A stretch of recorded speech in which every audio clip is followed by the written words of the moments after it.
I have forgotten people actually die in this anime.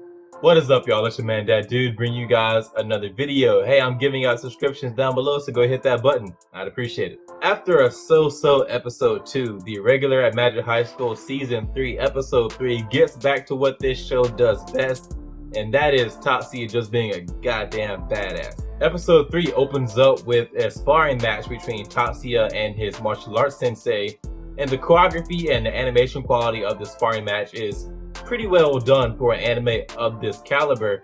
And what this scene does is it reminds you of how capable Tatsuya is in hand-to-hand combat. He almost never has to use his hand-to-hand combat skills, because he almost forget that he's capable and proficient in martial arts, because he just never has to rely on that. He's so good with just his magic that we don't have to see him engage in hand-to-hand combat very often. But what this scene also gives us is not necessarily a humbling moment for Tatsuya, but we see that he is not all-powerful. He can be bested. His martial arts sensei is still better than him when it comes to martial arts. And so these kind of moments are important, because throughout the show you see Tatsuya do all this bat crazy shit that it's hard to remember that he is not all-powerful, that he can be beaten. There are some things that he does not know.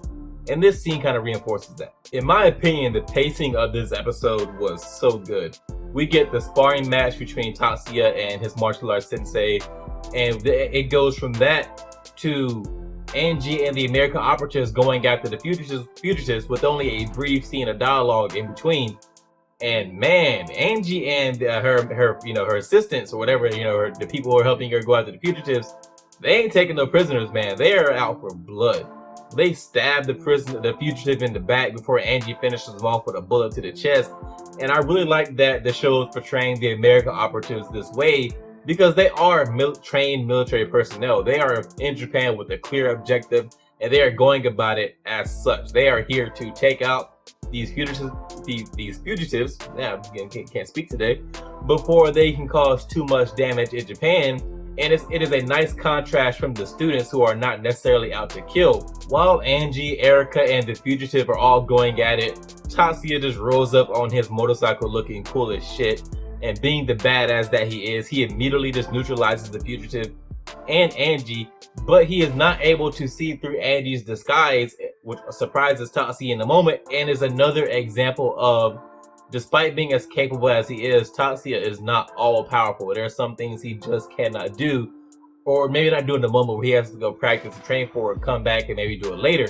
But in this scene, we see that he is perplexed as to why he cannot see through Angie's disguise, because he is usually able to cancel out almost all magic, and that would include magic that would disguise a person's identity. Tatsuya is so shook that he couldn't see through Angie's disguise that he goes to his aunt for help. And this might be the first time in this anime that Tatsuya had to go to someone for help, because he was unable to solve a problem on his own.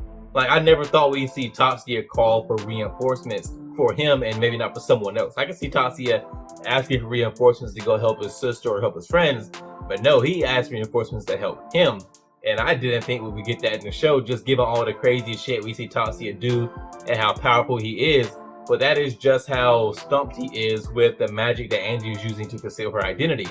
But once he calls his aunt, he gets the proper connection and goes to the proper channels to get the help that he needs. And when he encounters Angie later on in this episode, he is able to cancel out the magic that she's using as a disguise. And the episode ends with Angie and Tatsuya having a stare down. This was the best episode of the season by far. Now, that's obviously not saying much, because only 3 episodes in, so it's a very small sample size.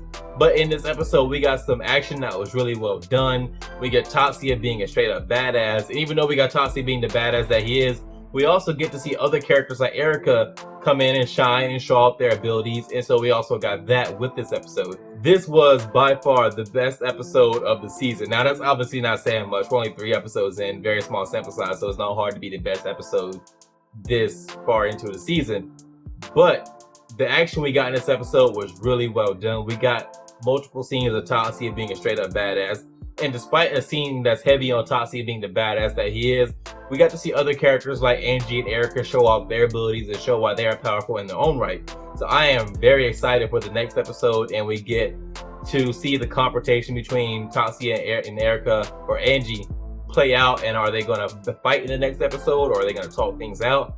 I am really curious to see how that's going to play out. That's all I have for you guys in this one. If you liked this video, hit that thumbs up. If you didn't, let me know why in the comments, and if you are so inclined, subscribe. I would appreciate it, and I'll see you guys in the next one.